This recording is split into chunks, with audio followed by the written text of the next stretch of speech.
way for a family that has come a great distance in their ancestry and their history. But I suspect that this mountaintop would look familiar, maybe to our parents, our grandparents, our great-grandparents, and generations before us, especially those that came from Germany. It might be familiar in another way if we think about it as we look at the beauty around us of God's beauty and God's gifts to us that we as a family still appreciate. And that's a gift that's been given to us through the generations of our family and our faith. And that comes to us both from our Catholic heritage and the heritage that wasn't, but that has come together in this generation.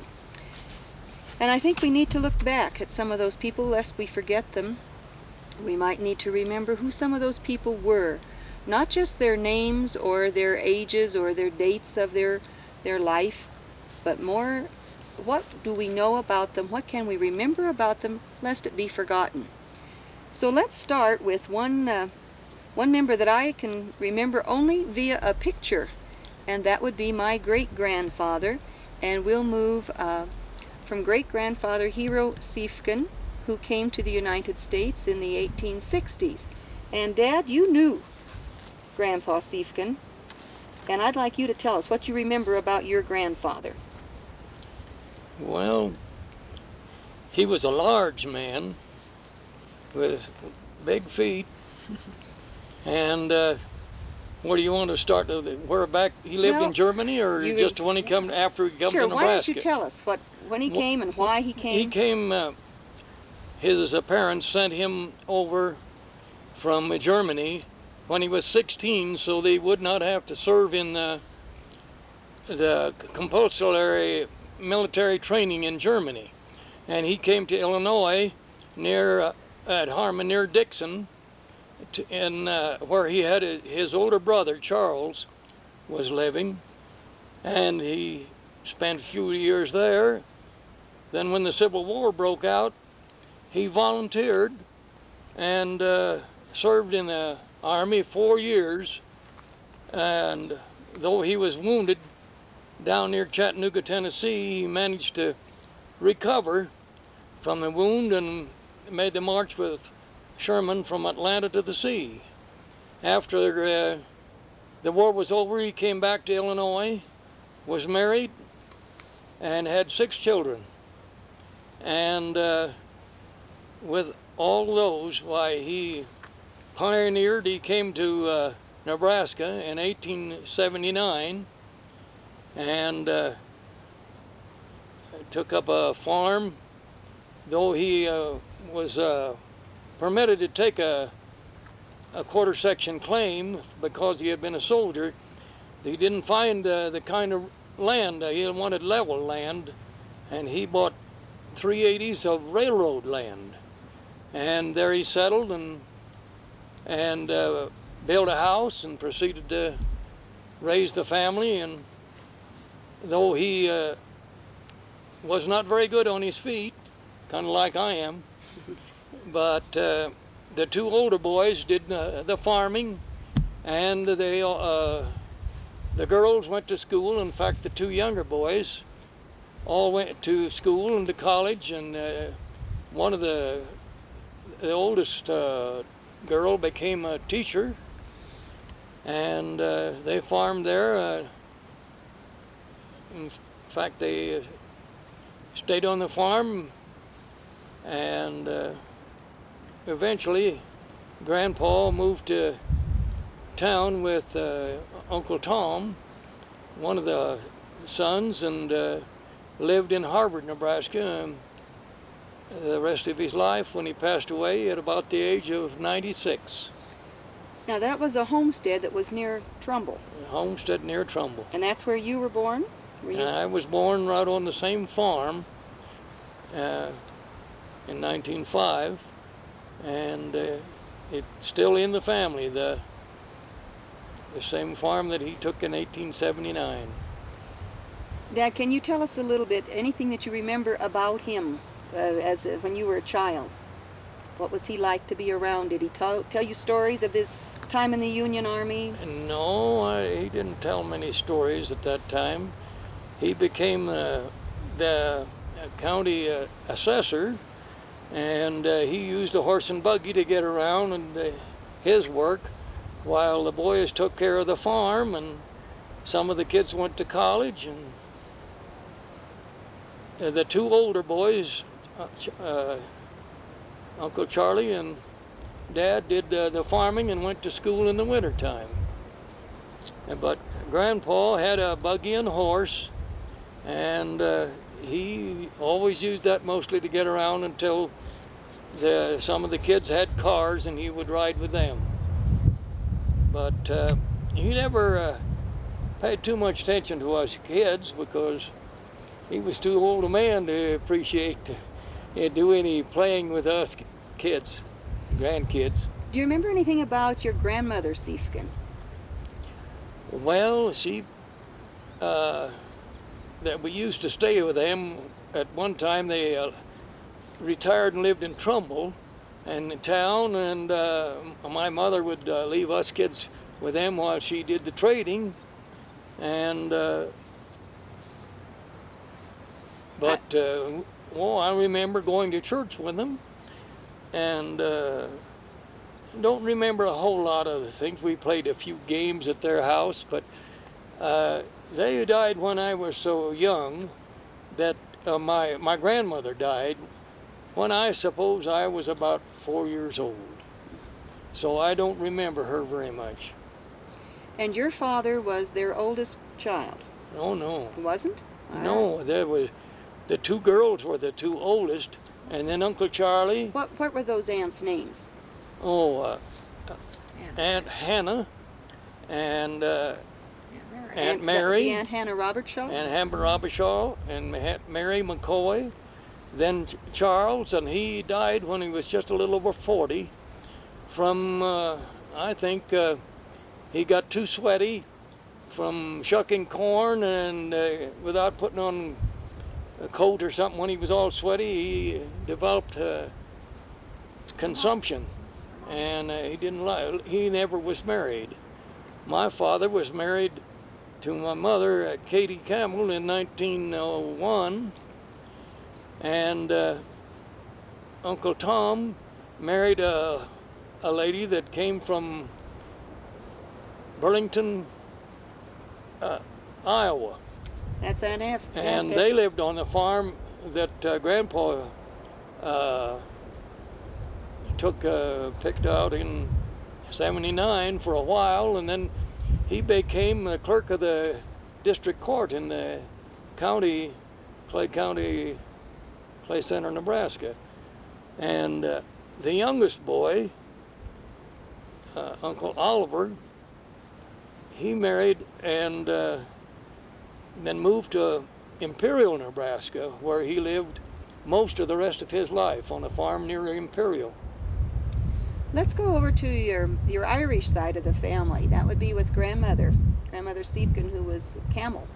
Can you tell us a little bit about Grandma, and do you remember anything about her parents, your grandparents? No, nothing about her parents. We haven't looked up the Irish part of the family enough, but Grandma McGee, Sarah McGee Camel, she married Grandpa Camel, I think in Ireland, and they came from County Donegal, and they came to Harbor, Nebraska in the early days. I don't know exactly the year, but I think it was early 70s, 1870s, and settled on a farm northeast of Harvard, about 8 miles, and lived there. They raised 8 children, and can you give us some of the names of those aunts and uncles? Do you remember who's oldest? Well, is that Uncle Jimmy? Uncle John Camel, and he married and didn't live too far away, and Aunt Libby, Elizabeth, she married and lived in Omaha. And Aunt Jenny Severson, she married Severson, and they moved to Seattle. And Uncle Jimmy would have come along there somewhere. Well, he didn't come yet. Aunt Ida? And Aunt Molly, she married and they moved to down into Kansas. Uncle Jimmy got married and lived in the close neighborhood. And Mother was the sixth child, and she married my dad, and of course they only moved about 2 or 3 miles from home for her home to on the farm that Grandpa Siefken took. And Uncle Charlie Camel, he never married until late, and he spent most of his time working for a contractor in Harvard, Nebraska. And Aunt Ida was the youngest, and she married Harry Marsh, and shortly after they were married, they moved to Colorado, and they have lived in various parts of Colorado, but they wound up living up in the mountains near Partial. Mm-hmm. And but Grandma and Grandpa Camel lived on that farm, but Grandpa Camel died before I was born. And Grandma lived on the farm with Uncle Harry and Aunt Ida Marsh until they moved to Colorado. Then she moved to Harvard and spent the rest of her days in Harvard with her son Charles. And she lived to be quite elderly. I do remember she always had a little dog. And when she had this little dog, whenever she'd come and when she'd come out to our farm, we had one of these old farm stoves, and it could crawl under it, and it would spend the time, most of the time under there. It was getting old. In order to keep warm and keep away from kids, I suspect, like yourself. And we would often go down to Grandma's if we went to Harvard to visit, and played with some of the cousins when they came in our Harvard, but Grandma never played with us kids much. She was getting too elderly, and she visited with the daughters and sons, but You don't know too much about your ancestry then beyond the generation that first came here to the United States. We don't have a lot of, other than dates and names, we don't have any personal knowledge of those people, do we? No. So we don't know much about, well, we know a little more about my grandfather Siefken and his family after we visited his old birthplace in Hohenkirchen, Germany. Mm-hmm. Now, Mother's side of the family is from Germany also, but the Lienerts come from the southern part of Germany, down in Bavaria near the Black Forest area, whereas the Siefkens came from the very North Sea area. And Mother, why don't we go back in your family? Let's take the Lienert side first, and I know you remember your grandparents, so if you'd like to start there, and you can go as far back as you want to, or remember stories and things that you know. All right, I can't remember much beyond Grandpa Paul Lienert and Grandma Sophie.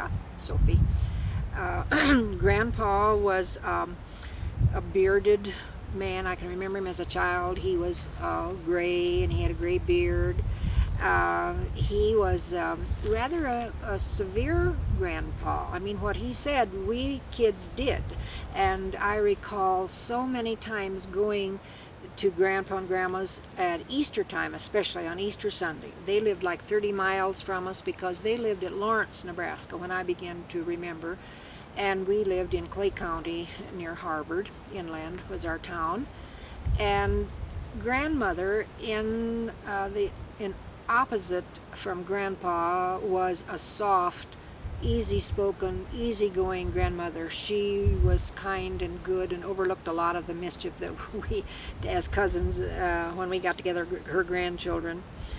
And on the other side, before I continue down through that, my mother's people, the Samsons, Grandpa Richard was a tall, lean man, very keen, financially minded. Grandma Emily was a short, about half as tall as Grandpa, and I can remember the year that Grandma died. I was 15. I'll hesitate to count that up in years. I don't remember what year it was, but that was the first time that my mother left us as a family, and I was the oldest child at that time, after I guess our brother Ed had gone. Anyway, I was then left as the mother to all the little brothers and sisters, and I was to cook the meals and keep the house and do the washing, and it was very hard. And I remember how relieved I was when Grandmother came, and she said, "We'll have to go back in a few days. Grandma is very, very ill." And I do recall that during the time that I was the mother of the family, that Father Ress, who later married us, came out to have a meal with us. And I had cooked it. I remember exactly our menu. I won't need to name it. But I know how embarrassed I was when I found out that it was a day on which meat should not have been served. I don't think it was a Friday. I think it was a holy day. An Ember Day or something. And I remember Father looking at the meat and saying, "Meat today? Don't you know this is..." Anyway, that was I had many problems. I was very relieved when my mother came home. Then, of course, coming down to the families of these people, my mother and father. My dad was Charles Lienert. He was the oldest. He was of the Paul oldest, and Sophia. yes. And then he married my mother, who was Mary Elizabeth Sampson, in 1906. To them were born 8 children. There were 4 boys and 4 girls. But we were never 4 boys and 4 girls together, because our oldest brother Eddie died before our little brother Bobby was born. So we were 7, but we get together now, we are still 7. I'm proud to say I have 3 brothers and 3 sisters, and I'm the oddball one that fits in there. But among the rest of the family, with my mother and father taking their brothers and sisters, my good aunts and uncles that I loved, I think probably first of uncles, an Uncle John, who was a favorite uncle. Now, this is your My father's little brother, his only brother. And he was a good man, very kind, very sincere. And I remember as a little girl, he came to visit us. As a little girl, I was 8, and he came to visit us. And my mother asked me to set the table. It was early in the morning, and I set the table for breakfast. I had quickly dressed. I had put on my shoes, which were high-top button shoes. And I didn't stop to button the shoes. I just set the table and put the plates around, walked with my shoes unbuttoned, you know. My Uncle John was very neat, and he said to me, "Louise, come here." And I went over to him, and he said, "Let me button your shoes." And he proceeded to button my shoes. I stood there, and I was embarrassed. I gave him both shoes. He buttoned them, and then he says, "Now you look neater." And I never forgot that. I got a good lesson in neatness there. Uncle John did a lot of interesting things, and he was a very good speaker. He and his brother, my father, visited by the hour. They never ran out of something to talk about. Uncle John married Aunt Josephine, who today lives at the age of, in her 90s, she's 91, I believe, and she lives with her daughter, one of her daughters, in California. And we haven't seen her for a while. Hopefully we'll see her. Mother, can you give us a little bit of the story of Uncle John as he served in the military in the First World War? Yes, that was affected his life. A hard, sad time for the whole family. I remember that. I was a little girl, but I remember how hard it was for the whole family. My father, to have his little brother go off to war.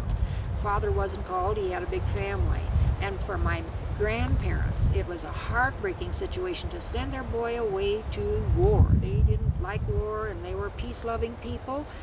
And Uncle John wrote some beautiful letters, of which we have in our possession yet today, some of them, that can be read.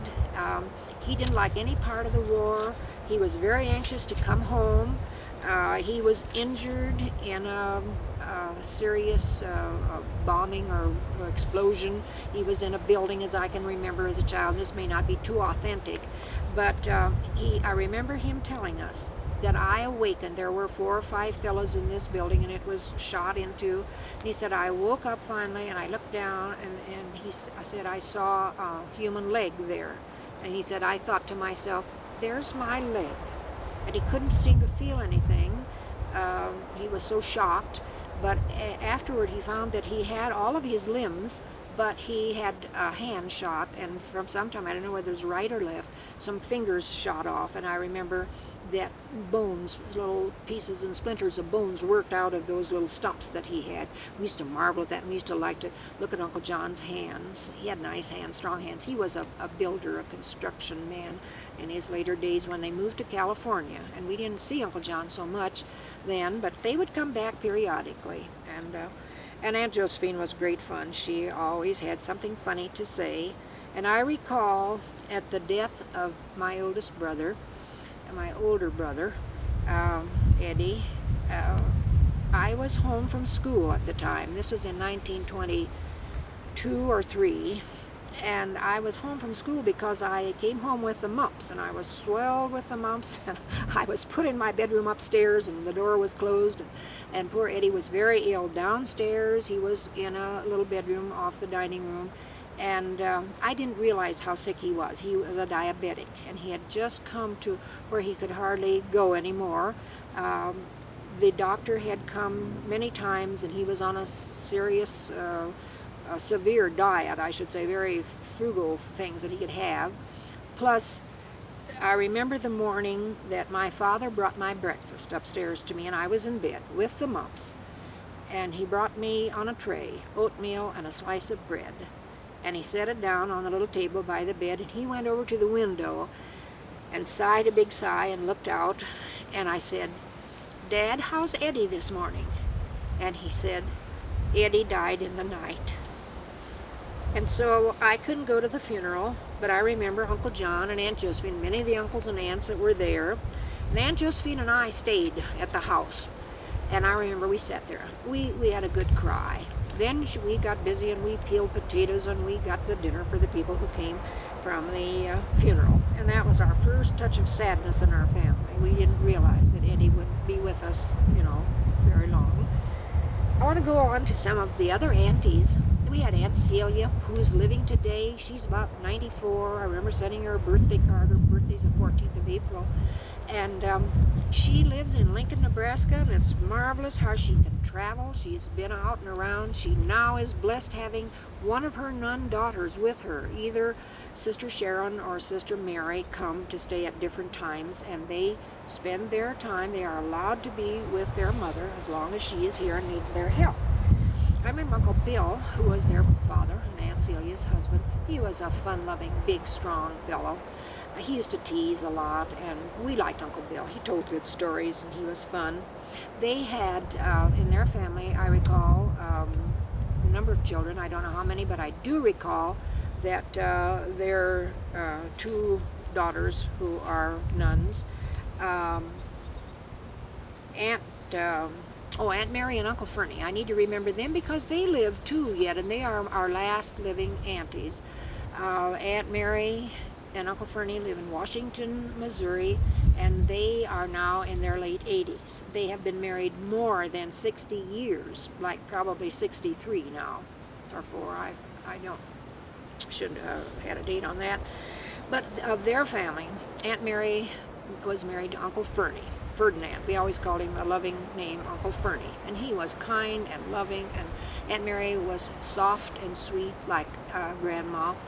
She always did the nicest things for everybody and took care of everybody first. And of their family, who numbered 8, I believe, there is Father Irenaeus, that is our oldest cousin there, and he is a Benedictine priest. I believe that's his order. I might be saying that wrong. I thought maybe Franciscan. I think maybe you're right, sister. Yes. And then I remember that we have Sister Mary Matthew, who is a dear and sweet. She manages for the sisters. One of the other girls who was a nun, Ernestine? Was it Ernestine? No, I was going to say, well, I can't say her name right now. Anyway, she now is the manager or the director of a big hospital. She is a very talented young woman, like all of the whole family. They're wonderfully talented people. I want to just mention two other aunties. My father's two sisters. My Aunt Annie and Uncle Joe Fry, who are both deceased. My Aunt Lena and Uncle Joe Waltz, who lived in Oregon and died there, are buried there, both deceased. They have wonderful families. We have marvelous cousins. It is a pleasure to remember the fun that we used to have together and the things that we used to do. Now that's your father's side of the family. Isn't there another sister, the little sister that was Yes, crippled? Aunt Rose. I forgot to mention Aunt Rose. She was a little crippled girl who lived many, many years longer than the doctors thought she would. Her back was crooked, and I know she spent many years with Aunt Mary, who gave her wonderful care. And we used to love to go to see Aunt Rose because she had many, many little mementos that she had on her shelf and had her room very neat. And of her last few years, she spent, I don't know if it was years, so let's say months, that she spent in a rest home. And we visited her grave at Washington, a little country churchyard where she is buried now. So your father was the oldest. And the youngest of that family was Uncle John. And all between were all the sisters. They had a number of sisters, didn't they? Just the two boys. I'm not sure that Uncle John was younger than Aunt Mary. You can look in your book for that. I can't remember. And grandfather was born shortly after his parents arrived here in the United States. Yes. That was down in Cape Girardeau near Zell, Missouri. Right, in Missouri. And then they came up to Nebraska, and I remember my father telling about him herding cattle. There were no fences, but I don't know whether you called it pioneering on land that belonged to the government. I don't believe. Open range. Open range, because there were no fences, and he used to have to herd the cattle. And it was long days that he had to spend out there, and he was a lad of maybe 12. I can see him probably in his little trousers and homemade shirt, and probably barefooted. And he used to watch for the snakes. He had a great fear. My father never liked snakes or worms or bugs. He was a great gardener. He was a master rose gardener, and we have the certificate to prove it. And he was granted that for his work in rose gardening. And I can't say how good and kind our parents were, your grandparents and your parents-in-law. Our dad was always very good. Our mother was always good and sweet, but she had a certain little regimentation about her. We better do what she said, or we'd find out why. Let's talk a little bit about her family, her parents and her brothers and sisters, our aunts and uncles. I did mention Sampson side. My mother's father and mother, Grandpa Richard and Grandma Emily. They lived and died and are buried at York, Nebraska. Neither of them came, as I remember, that they were born in Germany. I think they were born in this country, but before them, the forefathers that I can't recall or can't say right here, were born in a foreign country.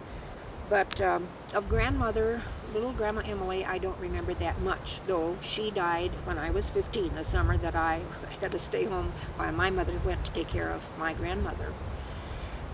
Grandpa Richard used to come and visit us, and I remember that he had big, capable hands. He was a big man. And in that family, my mother's family, she had two older brothers. There was Uncle Frank and Uncle Joe. And Uncle Frank was married to a Josephine. My mother had a sister, Josephine.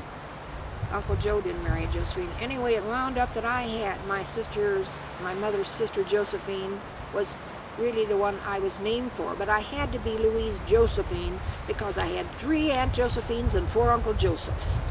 But who would rather have a patron saint of St. Joseph than anybody else? I mean, he's a great saint.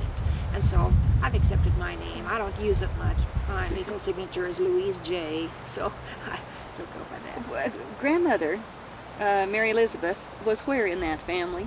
She had older brothers? She was third. She had Uncle Frank, brother, and her brother Joseph, and then my mother, and then her sister Aunt Josephine, Then, let's see, how many is that? That's 5.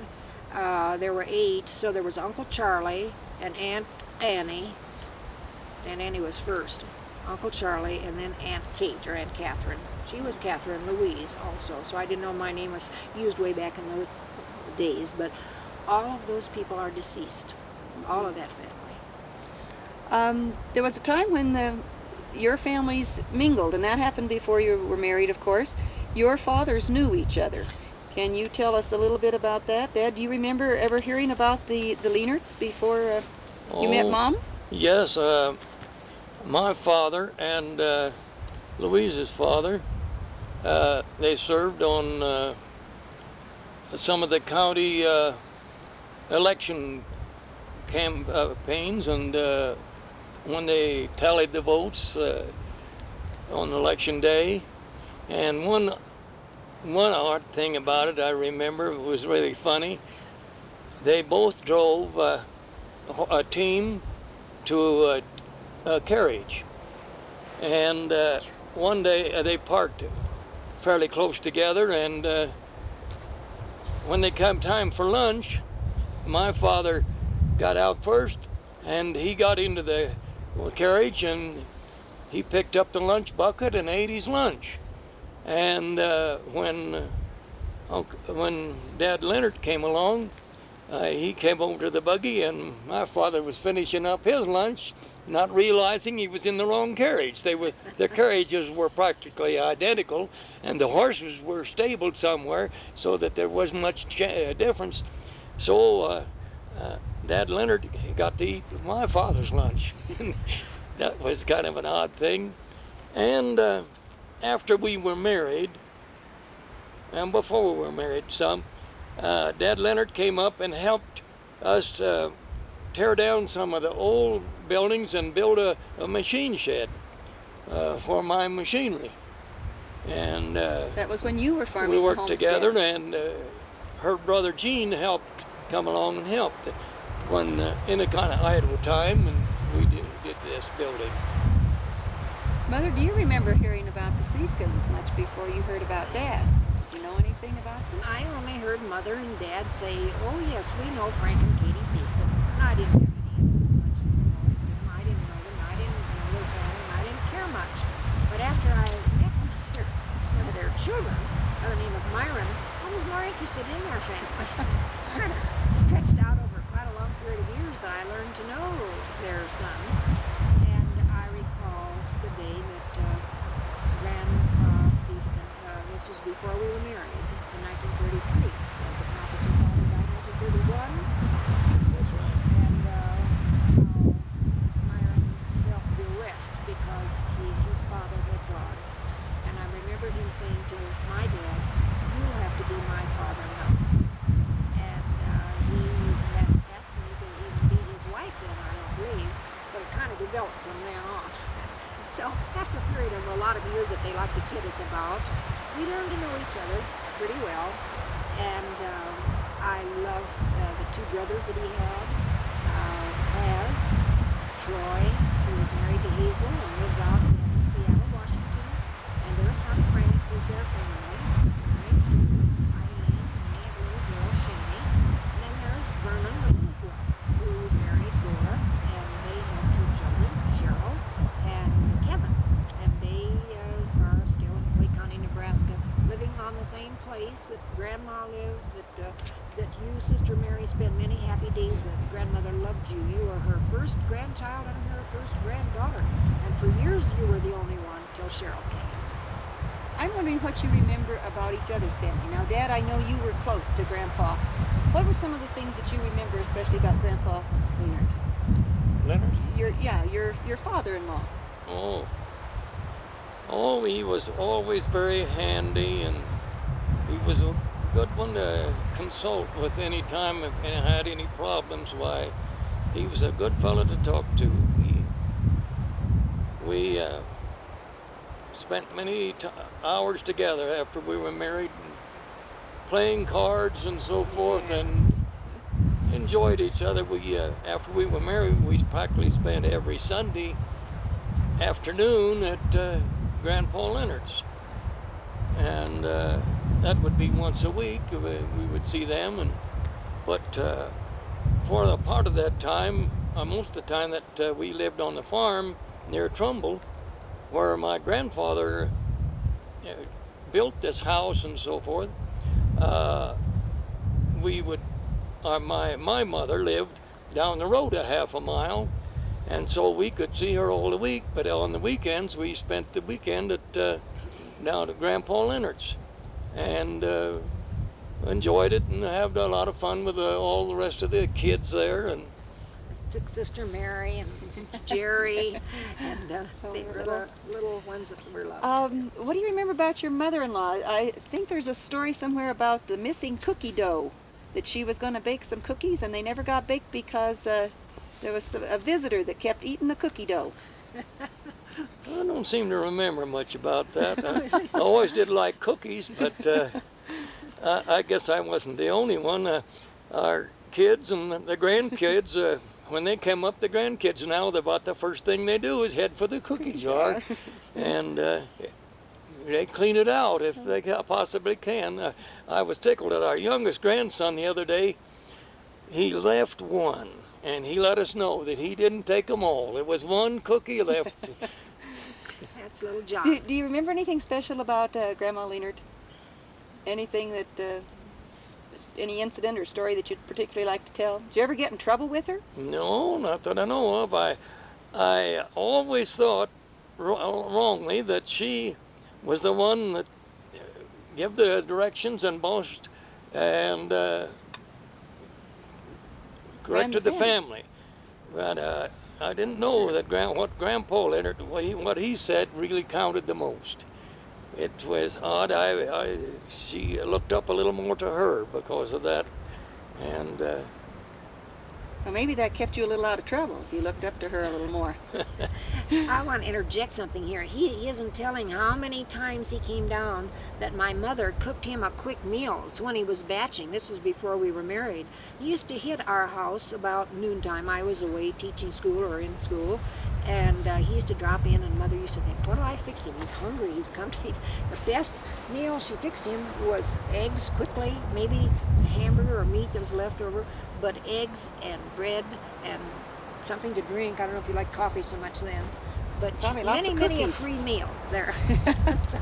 Well, before we were married, I had worked with Grandpa Lienert and with Jean, who was farming.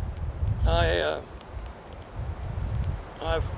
managed to help Jean to get a hold of 3 acres of land to farm near where I did, and we worked together. And then I got a couple of cornstalk cutters, and Grandpa Lienert, he put them together and made us a 1 4-row stalk cutter, which Jean and I used over a lot of the country there.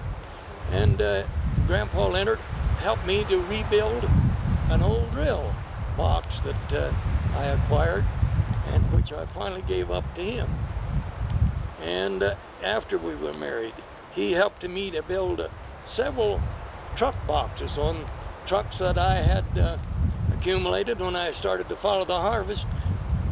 He helped me to build the grain sides on them, and with his help, we did a real good job. Especially with his help, I bet. Grandpa was a builder. Let's look at that from the other direction, Mother. What do you remember of your father-in-law was deceased before you were married. Did you remember him much before you married Dad? I would frequently be at their house. I recall being invited to Grandmother's birthday party that she shared with several friends of mine. Ellen Paulus had a birthday that same day. Hazel Warren, no, it wasn't Hazel. Several people who celebrated on April the 4th. And I recall being there, and she was always sweet. She was a little person, a sweet person to everybody, good. She could set down her rule too and be pretty firm about it. But I wanted to go back to a remark that Myron made a minute ago, or quite a few minutes ago maybe, about Grandmother, his mother, going into the town and doing her trading. Now the young people today don't know what in the world are they doing trading. Well, grandmother used to take her cream and her eggs from the chickens, and she would go in and sell that, and she'd trade that. The money she got from that, she would buy the groceries. So they didn't matter, traded. Now we say we go down to the store or to the market, and we have to have $20 to buy a little sack full of something.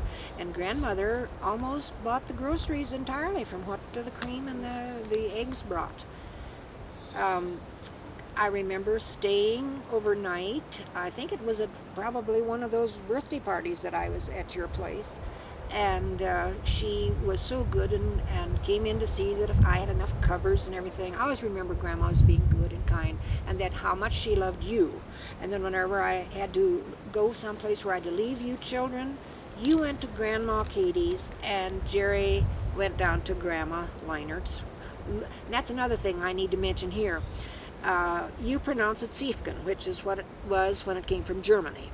When we lived in Nebraska, we were all known as Lienert. Lienert, not Lienert or Lienert. Now our families branched off. Those people, those are cousins now who live in California, are going by the name of Lienert. When we go back to Nebraska, where we lived and grew up as children, we're our Lienerts. Now that we well, let's see, when I went to college anyway, I was just called Lienert and Lienert and Lienert and Leonard. I never crossed the professors. I just let them call me whatever they felt like, as long as they gave me a good grade. But Siefken, too, has developed like that.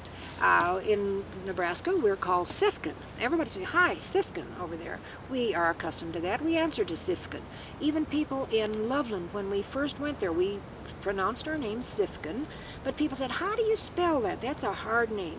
So now we have learned to pronounce it as it's spelled, S-I-E spells C, so we are Siefkens. But it depends on where we are, how they pronounce our name. It's a matter of area. Can you tell me anything you remember about Frank Siefken, your father-in-law? Oh, yes, he was a good man, and I will remember one thing especially about him. Of course, he became very, very ill with a brain tumor, and I know what a worried time it was for the family. But the thing that I remember about Grandpa before I was ever in the Siefken family was one of these times when I visited at their house. And Myron didn't happen to be in the room, and Grandpa and I he wasn't my grandpa, he was Mr. Siefken then. We had a nice little chat, and we talked about different things, where I went to school, and where I taught school, and got up to my age where I was then. And he said, do you think you'll ever be married? And I was a little embarrassed. I wondered how much further he was going to ask this, and he did ask me, do you plan to marry, Myron? And I said, well, I don't know. I haven't made up my mind yet, but I guess if I marry anybody, I'll probably marry him. And then I was a little embarrassed that I had made that admission, that confession to him, but he didn't push it any further, and it was too bad that he didn't live to come to our wedding. He died 3 years before we were married, but he was good and kind, and he has some good family. Another thing that's similar in our families, my older brother died when I was about 16, and Myron's older sister died when he was about that age. Or were you older? No, she was 16 and I was 15. Well, that's about, so there was a similarity there. We had older siblings who had died. And that left you both as the oldest of your families. Right. Dad, I forgot to ask you anything about your father and your mother. Can you tell us an incident or something special about your dad? Oh, he always did everything he could for us kids. In fact, he would go too far to help us out in anything that we wanted.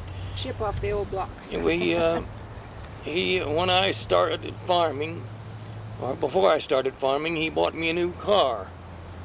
And when I started farming, he bought a whole bunch of new machinery for me to start farming with. And it took, with the poor crops and so forth, it took 2 or 3 years to repay all that. But if he had lived, if we had gotten married before he passed away, he intended to build us a new house up on the farm where Grandpa, my grandfather, built when he first came to Nebraska. He treated us really good. What about your mother? What are some favorite things you might want to remember about my grandmother? Oh, she one that made us kind of toe the mark. She corrected us when we did something that was wrong. And I can remember that I hid out one day because I knew I had done something I shouldn't have. I thought maybe they'd forget it toward evening because I knew I had a licking coming.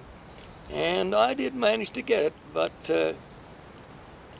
they were few and far between. But they corrected us and saw that we were kind of brought up right, and took us to church, and well, they were just good parents, real good parents. And from good parents come good children usually, and I think we in our generation realize that the fortune that we have in the fact that from two strong families, we probably got maybe the best of both. Maybe we shouldn't say it that strongly, but of course I feel that being the daughter of that union. And I'd like you, if we have some time, to mention, Dad, what was the first time you remember seeing Mom or knowing Mom? Now, we've talked about how you knew her parents and even her brothers and worked with them. What's your first memory of Mom? Well, we both went to a dance at some of the neighbors that they put on, and I danced with her. I danced with her quite a bit that night, and I wanted to take her home. But no, she said she would go home the way she came, with the folks. And I got to know her. Then I stopped down at her folks one time to ask her to go to the show, a picture show with me in Hastings. And she did accept. And so on Saturday night, I went down and picked her up in a Model T coupe, and by golly, we went to the show. And we made it after that, I made it kind of a Saturday evening occurrence. We would go to the show almost every Saturday night for a long time, and of course we went to dances together too. There were a lot of community dances put on by some of the neighbors and so forth, and we enjoyed dancing and had a good time. Tell him that my father was the old-time fiddler. That's why we got together at the dances, because he fiddled, and he had a friend, Mr. Robinson, who played with him. And we went to barn dances, and we had lots of fun. I want you to go back and remember that the first time you asked me to go to the show, that I couldn't go with you because I had a lot of schoolwork. It was Friday or Saturday night. And to prove the fact, I brought out a whole stack. Some were textbooks, some were other books, but I had a whole pile. I said, I've got all this work to do. I can't go with you. I had a good excuse. And those weren't all your books, were they? No. But it didn't deter him too long. About the next week he was back. Well, why didn't you go with him? Did you really Well, have all that work? You had a whole weekend ahead? I know it. I didn't know whether I wanted to go. And He was an older man, wasn't he? Well, like 4 years older than I. So when I was 16, he was getting close to 20. And he had had a couple of years of college by the time I had a couple of years of high school. So I thought he was great. You didn't tell about when we met the first night at the dance. As you understand, our communities we lived like 4 miles apart, but there was like a division. The people that lived north of a certain mile all went north to school, to Trumbull and to churches. Those of us who lived south of that mile or 2 miles, and the other children in our community went south to Harvard to high school and to church to Harvard. And so when we met that first time, I recall that it was at a housewarming on about the 2-mile line between, and so people from both communities came to this housewarming, this nice new house, which was the home of Mr. and Mrs. Chrysler. And they had a family, children our age. And I recall that they danced in the old house for a time, and then it began to rain. So they moved into the new home, which was not yet furnished. It had open rooms and a nice place to dance, and they sprinkled the new floors with wax, and the fiddlers were in good form, and everybody was dancing. And I remembered this young man that I didn't know very well. He was a college student, and I was high school. I recall him being so very neat that he took out his white handkerchief from his back pocket and spread it on the floor in the corner because he didn't dance a lot or whatever, why he did that, pulled his feet up and then watched the dancers. And I thought, look at that guy. He's really prissy and neat and orderly, and I sort of liked him because he was nice like that. But I recalled also that he paid a lot of attention to all the girls there. And maybe I didn't like him so well because maybe he didn't pay that much attention to me, but we danced and danced, and then he finally, I don't know if that was your first time of dancing, but we danced several dances together, and we learned to enjoy one another, and it rained and it poured that night. It was about the 1st of August, because we were planning with my parents and the 6 of us children at home to go to Colorado on our first trip in the old touring Rio car, and we spent in almost 3 weeks, 18 days. We came home on the 18th of August. I wish I had a diary that could prove it. I had a lot of diaries, but I didn't now, but I didn't have then. And I recall that that was our first meeting, and then after that it sort of developed. Well, it sounds like it took, Dad said you went, that became a regular thing for several years, and that this courtship went on for quite a while. I don't know if you realized it was a courtship all that time, but would you tell us a little bit about that period, I think of about 9 years, and why that it took so long, Dad? Why did it take you, if you were a ladies' man, why'd you take so long to convince Mom? She was just pretty hard.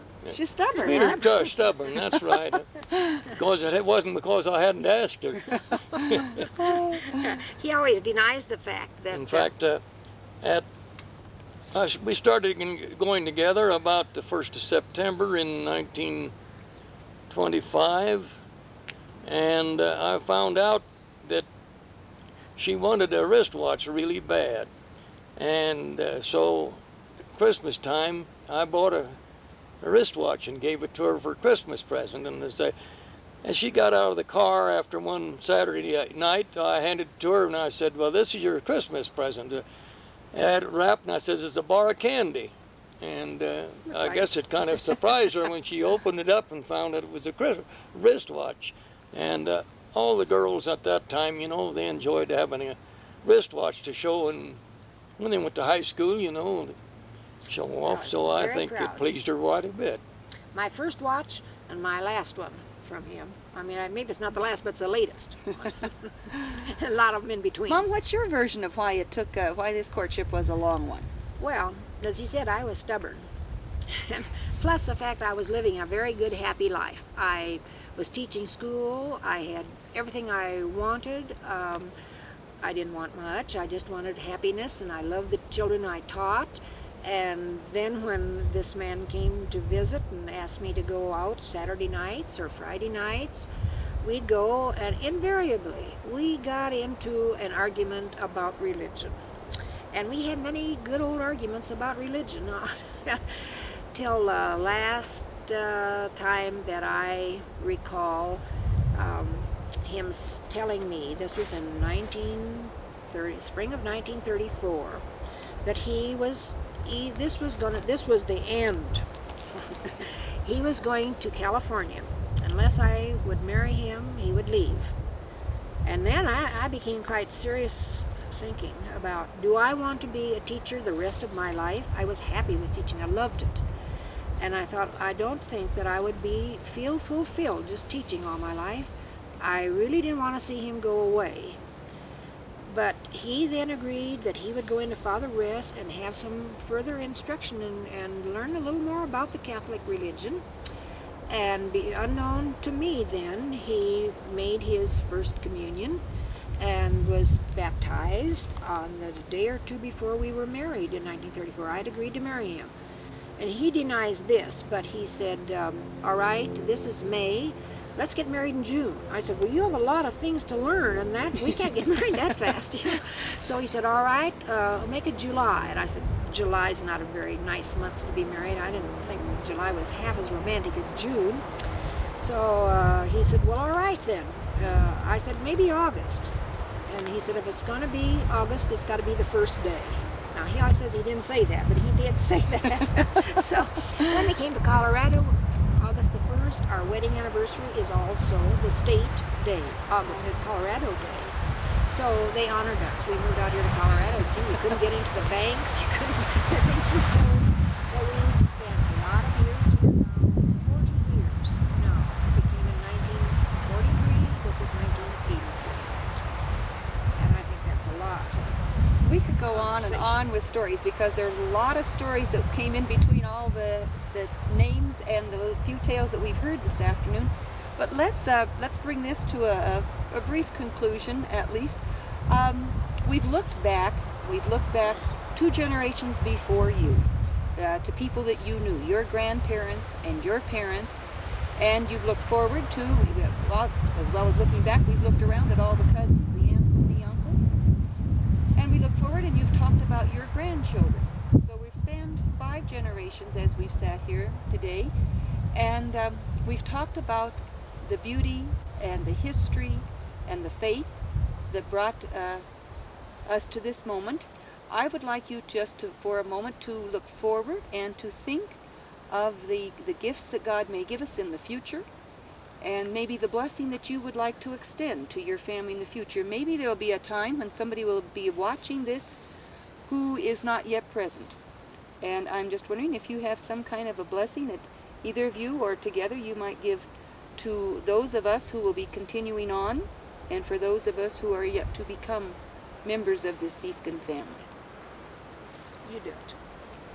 I hadn't thought on that much, but we do enjoy all our children and grandchildren, and I just hope that they can carry on like the grandchildren can do as well as our children have done, and be as good a members of society, and be successful in all their doings.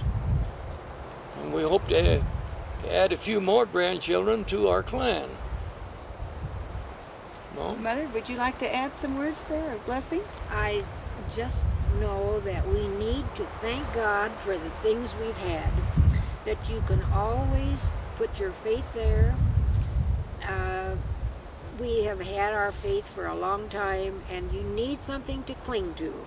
And may you always be close and enjoy one another like we have, particularly with our parents, our grandparents, then our children and our grandchildren, of which now we have 13 grandchildren. Our 6 children are all living. What else could we ask of God than these blessings that we've had for almost 50 years now? 49 years now, I should say. Next year will be 50. So God's blessings on all of you, and may you live for a long time to come.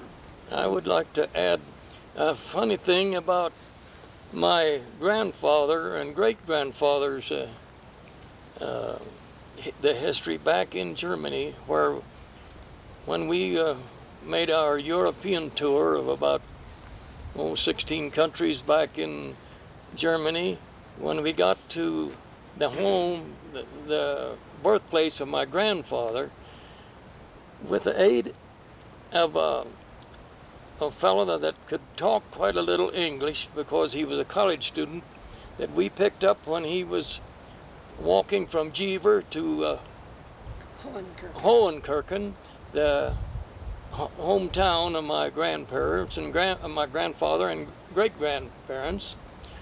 And we looked up the history, and we come on to this. We were at the church and looking through the records, and we came upon a birth date of a hero, Siefken, which was my grandfather. And we went through this record, and we went down to 3 or 4 years and found out that hero Siebels died. And well, that didn't set right, because my grandfather lived to be 96. And as we went down through there, we found out that there were 8 children born to my great-grandfather and mother, and it so happened that 4 of the children died, but Hero Siebels was the name of my grandfather's mother's dad, and they wanted to carry that name on, and so there was a second child born. Well, it was of the 8, there were 3 Hero Siebels, because they wanted to carry it on. The second Hero Siebels passed away at about the age of 7, and when we finally got to Hero Siebels, it was born in 1838. I said, well, this one did not die, because that was the year that my grandfather was born. And so we went on through, and the funny, odd thing, there were 8 children born to my great-grandfather and grandmother, and they only used 4 names, because if the elder one died, it seemed like there along the North Sea, they lived about 3 kilometers from the North Sea, and I think the winters there were terribly rough, and they used only 4 names for the 8 children. Any of them that passed away, then the next child that was born, while there were 6 boys and 2 girls born to that union, the second girl that was born was Anna Catherine, which was second Anna Catherine born to that family, and my grandfather was the 3rd Hero Siebels, and their oldest son, Charles, or Carl back there, he was the 2nd Carl, so that they wanted to carry on the family name, and that really was an oddity to us, that we never had heard of anything like that. That trip that you made to Germany, when you did a little looking into your histories and finding out of why you are who you are, was in 1968. And I remember Mother, 69. 69? Right. Mother wrote to me and said that after you had been up in Jever and Hohenkirchen, how excited you were, Dad, that you wanted to find the first Siefken after Adam. Well, we probably can't go back that far, but we will leave our memories right here, and hoping that some of the Siefkens that have come, maybe the last Siefken after Adam, someday will be seeing this videotape and appreciating some of his family history. Let me get out of the way for Jerry. Now Jerry's going to yes, huh? Yes, I wanted to carry on and ask you some questions about your own upbringing and about your bringing us up, your 6 children. But maybe you might want to start about any remembrance, really important things about your own growing up among your brothers and sisters. And I'm going to start with Mom this time. All right. I love my brothers and sisters. We had so many good times together, and it seems that the times get better. They're a little bit scarcer maybe, but we try every opportunity we can to be together. And our little brother Bob has written a book which is a treasure to all of us, and I hope that it'll be off the printing press pretty soon. Gene was the oldest brother. He's next to me like 3 years. I was a mean big sister to him. I could manage him until he became about 11. I could kowtow him into doing anything, but about when he was 11 and I was 3 years older, I completely left Brother Gene alone, because he could handle me then, and I knew it was time to just be pretty good to Gene. He's a good brother.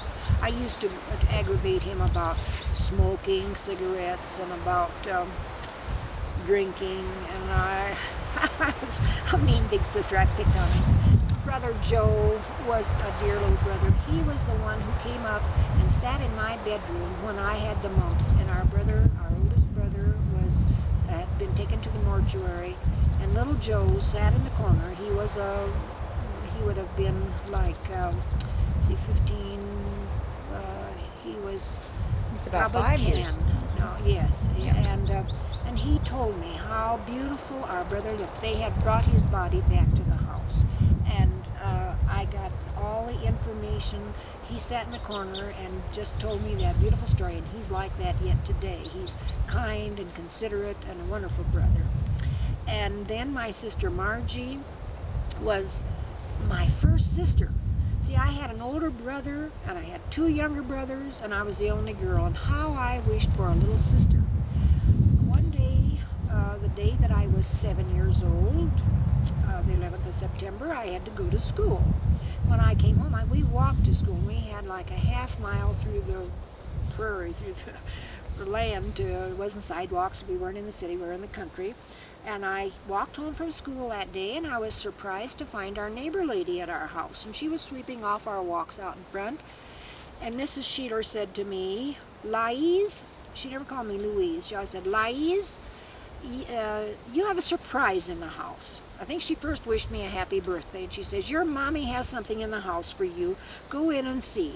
So I went into the house. She told me my mother was in the bedroom. I went into the bedroom, and my mother was there in bed. And there with her was a darling little baby, and Mom said, "Here is your sister. This is your birthday present." And I never had a better birthday present in my life. I loved Margie, and I was like a second mother to her. I was 7 years older, and I could take care of her. I loved her, and there were 2 of us, with, I guess, the 3 boys then. But as our family grew, in a couple of years, another little sister came. She was Marie, and we loved her too. She was great. And after a couple more years, another little sister came. The novelty kind of wore off, but I loved Bernice. She was a chubby, fat baby. She weighed, I think, 11 pounds when she came, and I could hardly lift her, but she was dear and sweet, and I had many, many happy memories of her as a baby. And of course, now she's grown, the mother of her children, of which there are 7, and we have Father Joy. She's now Bernice Joy, and her husband, good brother-in-law, Bud. And I could name all of her children, but I'll get back to our family. When we get together, there's a special thing. It's probably a characteristic of the family. We love singing. We love just being together. I don't know what you'd call that, socializing, I guess. And we have our faith, which is a strong feeling among all of us. So my brothers and sisters, of which I have 3 of each now living, are the joy of my life. I love seeing them, and I'm hoping to see them many times yet again in my life. I want to come to the You children. did mention little Bobby. Oh yes, Your baby Bobby. brother. Bobby, who came after many years after Bernice. I forgot you, Bob. I'm sorry. But Bob was a much-loved little brother. I was like a second mother to him, too, because I was almost 18 years old when he was born. I remember my mother bringing him wrapped in his blankets, and he was like maybe 2 weeks old, when I graduated at the commencement, when I received my certificate, my diploma, that my mother was probably the only mother of all the kids in my class that was there holding a little baby in the family, my little brother. And he was never very strong. It seemed that God gave him the problem of diabetes early in his life. He was a 13-year-old. And I remember when my mother and father came home after taking Bob to the doctor to find why he was having these weak spells and this life that was hard for him. And my mother was crying, and I realized that there was a serious problem, and they had learned that Bob, their youngest born, had the same disease that their firstborn died of, and they figured they would lose Bobby shortly. It was not so.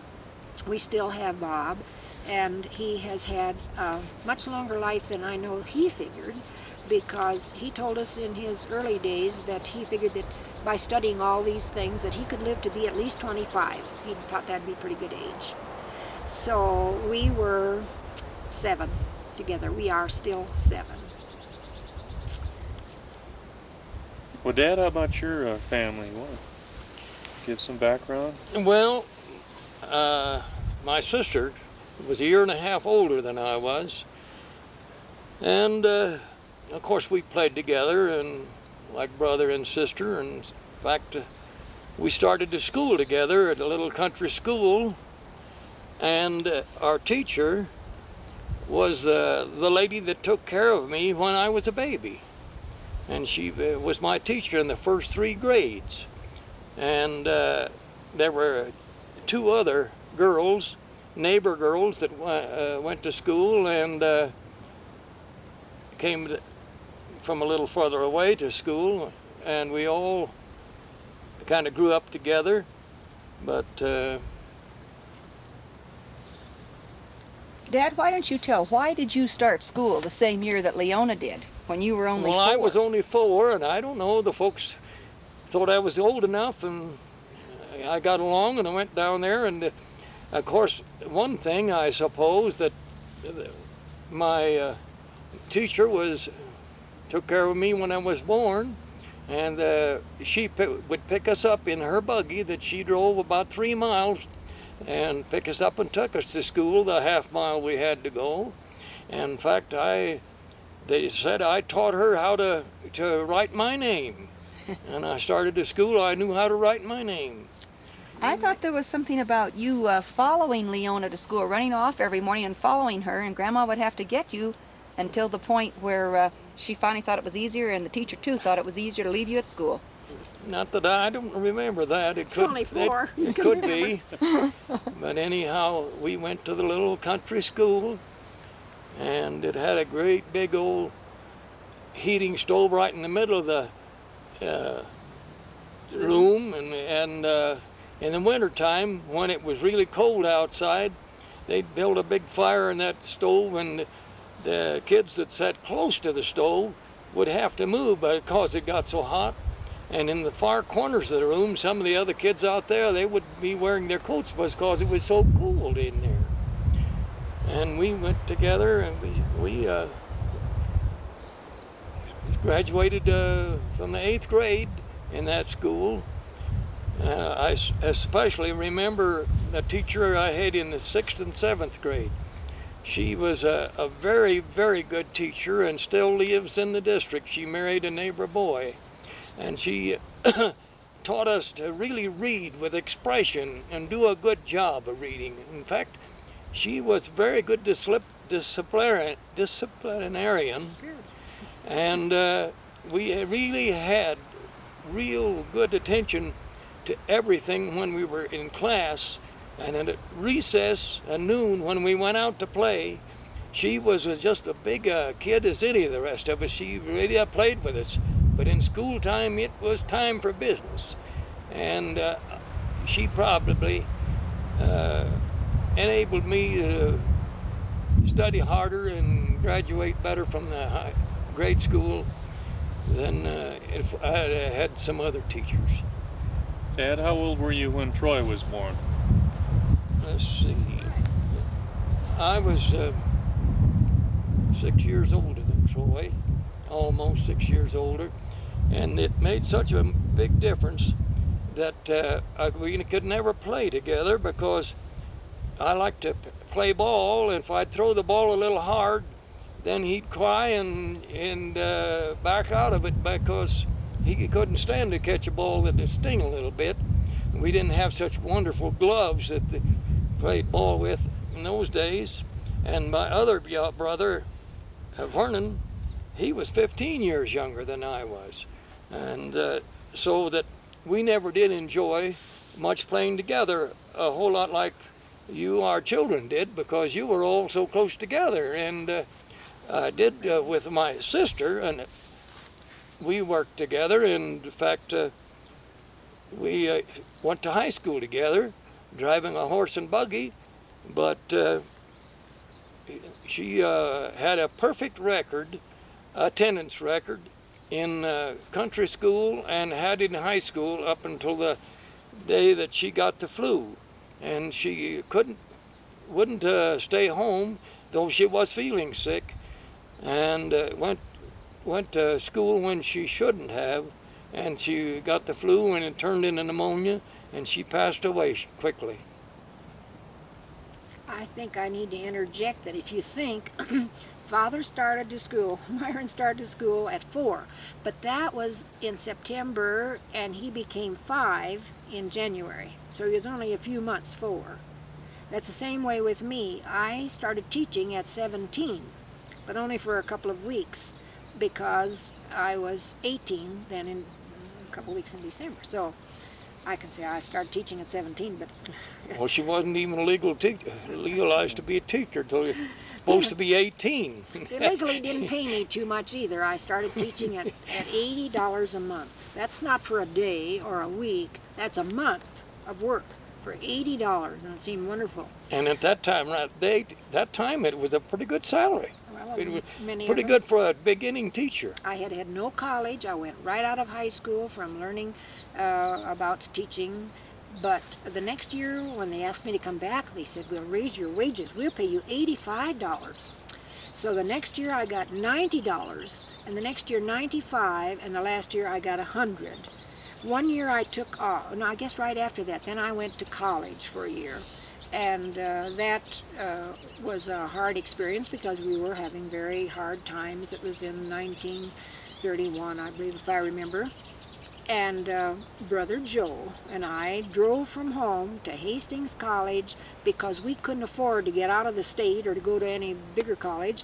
It was within 20 miles of us, and we drove through terrific winter weather and just fought our way to gain that year of education. Then Joe went to the University of Nebraska, and of course I did my summers every summer. I'd teach all year and go to summer school somewhere every summer.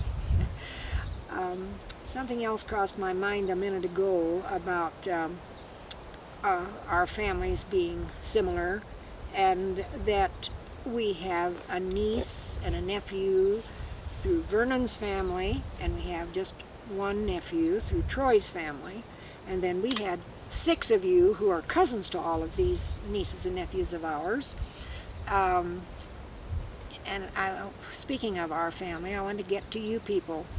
At no time did I ever feel as thrilled and as happy as when we had our first child, you, Mary. Thank you, Mother. And the blessing of bringing you home on Mother's Day. Mother's Day is the second Monday in May, Sunday in May, and you were born the 30th of April. And they kept us there for about 10 days in the hospital, and I brought you home on Mother's Day, and I thought, how appropriate. And we were very happy with you. You were a darling baby. But I might add that we were at first disappointed because you came a girl. We were looking definitely for a little boy. We had not picked out any names for a little girl. We had boys' names. And so when you surprised us, and I remember the nurse telling me, Mrs. Siefken, wake up. You have a cute, fat little baby girl. And I thought, why does she aggravate me and talk to me like that when I feel so bad? I wasn't up to it. Then we loved you. And then we got the little boy that we had wanted so much the very next year. The Lord sent us Jerry. And Jerry, we named you Gerald, and we never called you by your name. You always were Jerry from the time you were a little boy. Hope you've forgiven us for that. But Jerry and Mary went together pretty well, and you 2 kids were close playmates. As you grew a little older, Mary being the oldest, when you played house, Jerry, you did what she said to do. We have pictures of you being the daddy, carrying or moving the furniture, all the things that Well, the I know daddies she did. always bossed me around.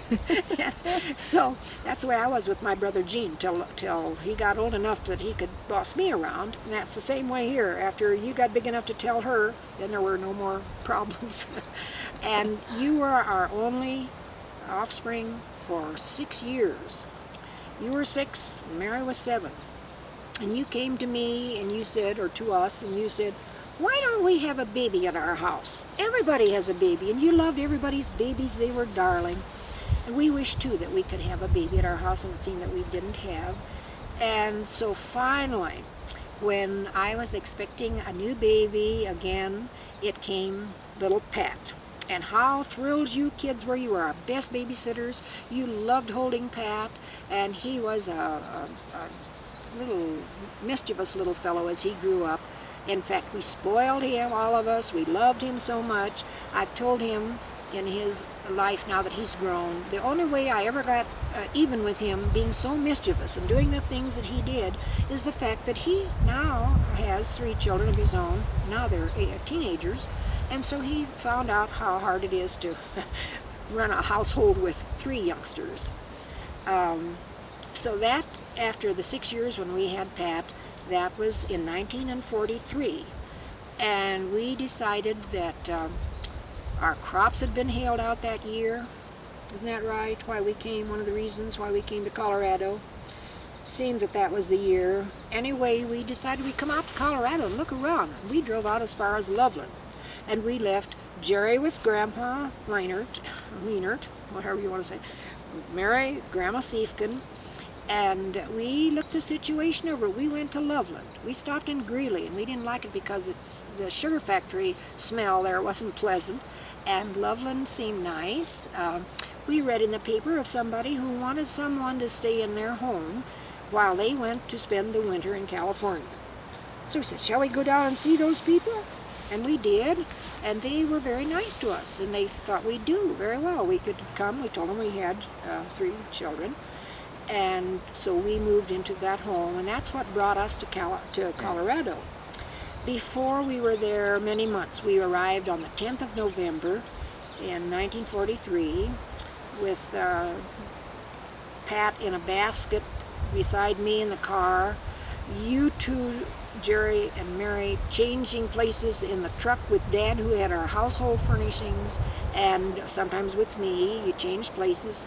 We arrived at the house where we were to live that night, and the neighbor lady came over very quickly and brought us the key that had been given to her to let us in, and that was at 224 South Washington in Loveland. We had to start you to school, you 2 older children. Patty was too little. He was a baby at home. And I recall some things of interest that were unhappy incidents for you 2. One thing, Mary Kay cried because she didn't like the kids in school. They weren't the friends she used to know. She didn't have, nobody liked her, she said. Well, it wasn't very long. All of them were her friends. And Jerry came home one day. It was in the winter. It was cold, wet, snowy, icy weather. And I said, how come you're all wet and cold? And he said, because little, what was his name, Reyes or whatever, little Mexican boy pushed me in the ditch when we were walking home. Oh, I was amazed. I thought, my goodness, he's picking on my Jerry. And I said, Jerry, what did you do? He said, well, I just got up out of the ditch and pushed him in. So, you remember that, Jerry? Mm-hmm. But then we added Jimmy to our family, and we were living at 606 East 8th Street, which we bought while we were living in this other home that didn't belong to us. We merely lived there and kept the home in good order while the people were away.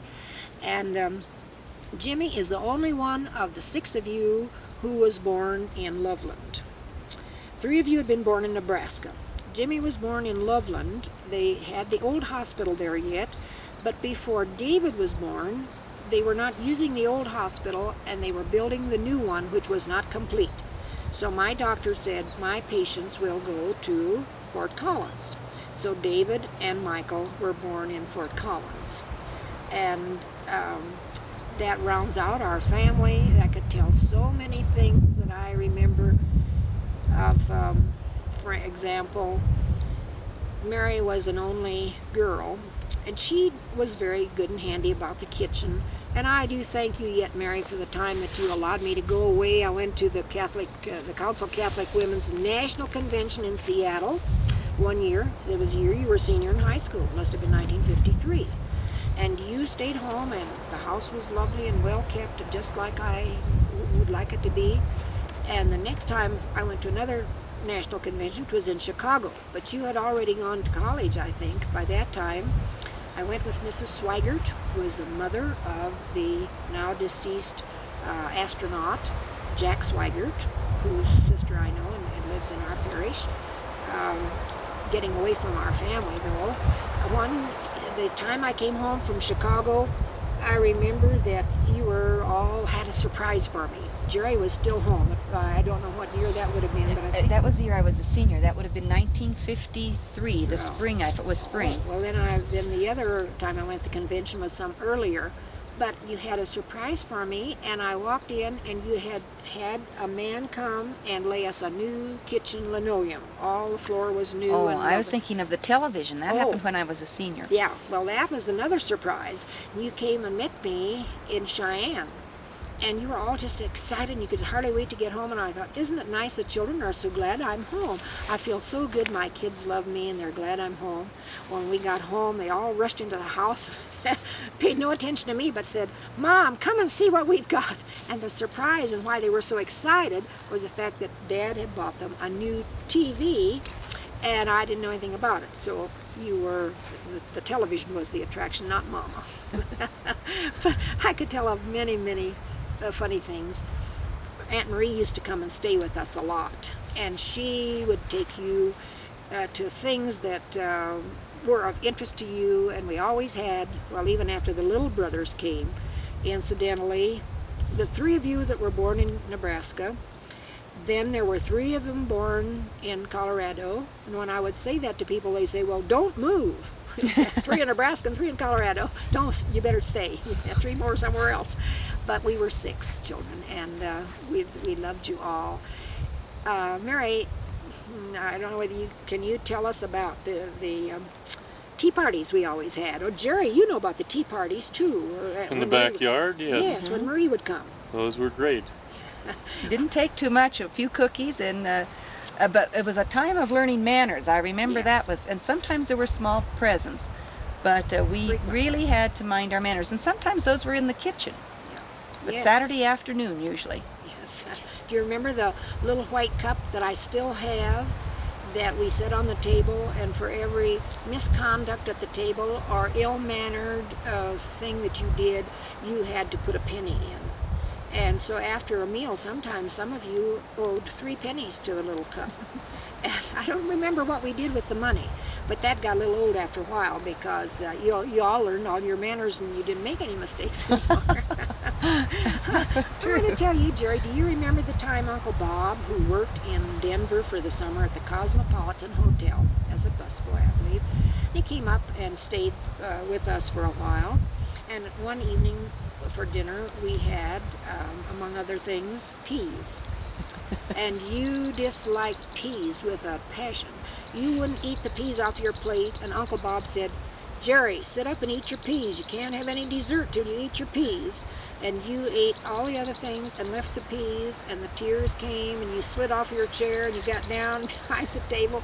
You went into the sewing room, which we used also as a little nursery room. And I don't remember if you ever got any dessert that night. Well, I don't remember that incident. I remember that clearly. I don't ever remember not eating peas it or was anything else for strawberry that matter. shortcake for dessert, and he didn't get any, but I remember it because I didn't either, because I wouldn't eat my peas at that time. Well,